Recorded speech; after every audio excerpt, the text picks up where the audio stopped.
छात्राओं ने अर्जुन के वृक्ष पर आ रहे पुष्पों एवं उन पर लगे बीजों को देखा और उसके बीज भी इकट्ठे किए।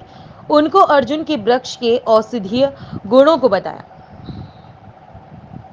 नीम के वृक्ष पर आ रही निबोरियों को भी देखा। नीम और बकायन के वृक्षों के बीच का अंतर समझा और उनको पहचाना।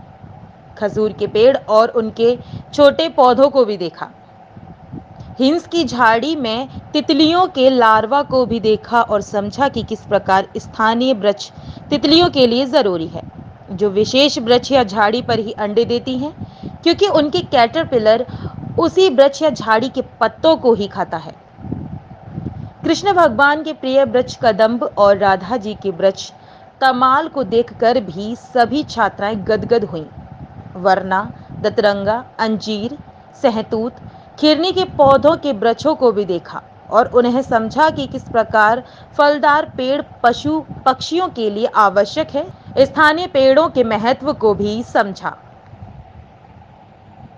अब समय आ गया है कि हमें नई जनरेशन को समझाना पड़ेगा कि प्रकृति में रहना, प्रकृति इसके साथ साथ हमको एनवायरनमेंट का ख्याल रखना और किस तरह से हम अपने वातावरण को दूषित होने से कम कोशिश करनी है। हम उसके लिए सबसे पहले हमें बच्चों को पेड़ों के बारे में बताना पड़ेगा, बच्चों को पार्कों के पास में ले जाना पड़ेगा। चूँकि मैं NISA national independent school alliance का वाइस प्रेसिडेंट इंग्लिश स्टेट के साथ नेशनल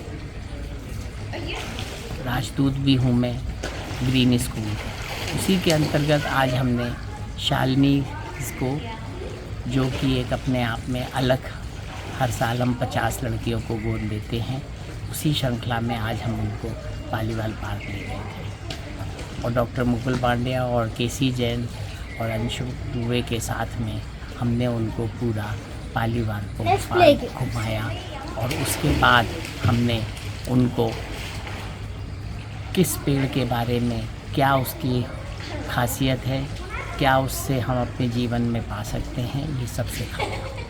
तो मुझे पूरी उम्मीद है कि इस तरह से आज जो 45 लड़कियां शालिनीज़ वहाँ गईं, उन्होंने कुछ ना कुछ सीखा होगा और वो उनको जब ये बताया गया कि पेड़ों को लगाना और पेड़ों को मेंटेन करना बहुत ज़रूरी है और हर पेड़ की अपनी एक क्वालिटी होती है और हर पेड़ से हमें कोई ना कोई फ़ायदा होता है।